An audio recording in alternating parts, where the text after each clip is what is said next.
ஆண்டவருடைய நாமம் மகிமைப்படுவதாக. அன்பானவர்களே, இன்றைய வார்த்தைக்கு உங்களை அன்புடன் வரவேற்கிறேன். இன்றைய தியானத்துக்காக நீதிமொழிகள் 3வது அதிகாரம் 33வது வசனத்தை வாசிக்க கேட்போம். துன்மார்க்கனுடைய வீட்டில் கர்த்தரின் சாபம் இருக்கிறது, நீதிமான்களுடைய வாசஸ்தலத்தையோ அவர் ஆசீர்வதிக்கிறார். எல்லா மனிதர்களும் தங்களுடைய குடும்பம் அல்லது வீடு ஆசீர்வதிக்கப்பட்டிருக்க வேண்டும் என்பதில் விருப்பமுள்ளவர்களாயிருக்கிறார்கள். தங்கள் பிள்ளைகள், பேரப்பிள்ளைகள் என்று தலைமுறையாக ஆசீர்வதிக்கப்பட்ட வாழ்க்கை வாழ வேண்டும் என்கிற விருப்பமில்லாத எவரும் இந்த உலகத்தில் இல்லை. ஆனால் அதற்கு நாம் என்ன செய்ய வேண்டும் என்பதற்கு வேதாகமம் நல்ல வழியை காட்டுகின்றது. அது சொல்லுகின்ற ஆலோசனைகளின்படி நாம் நடப்போமானால் நிச்சயமாய் அதை நாம் சுதந்திரித்து கொள்ளுகிறதற்கு முடியும்.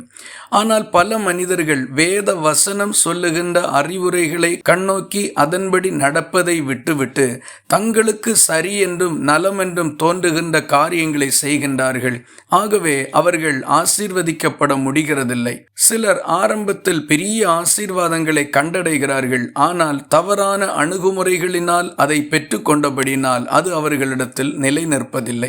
இந்த வசனம் நமக்கு கருத்தாக சொல்லி இருக்கின்ற வார்த்தைகளை பாருங்கள். துன்மார்க்கனுடைய வீட்டில் கர்த்தரின் சாபம் இருக்கின்றது. ஆம், நம்முடைய வாழ்க்கை தவறாகவும் பிறரை ஏமாற்றியோ வஞ்சித்தோ ஏதோ தவறான வழிகளில் பணக்காரர்களாக மாறவோ முற்படுவோமானால் நாம் கர்த்தருடைய பார்வையில் துன்மார்க்கர்களாயிருப்போம், சாபத்துக்கு ஆளாகி விடுவோம். ஆனால் நாம் நீதிமான்களாய் இருப்பதனால் நீதியின் பலனை தேவன் நமக்கு கொடுப்பார். அதுதான் நம்மை ஆசீர்வதிக்கப்பட்டவர்களாக உயர்த்தும்.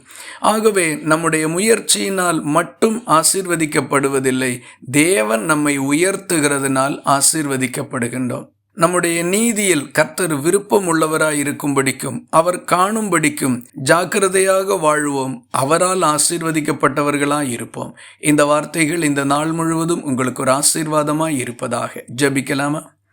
எங்களை நேசிக்கிற அன்பு நிறைந்த நல்ல ஆண்டவரே, நீதிமான்களுடைய வாசஸ்தலத்தை நீர் ஆசீர்வதிக்கிறீர்.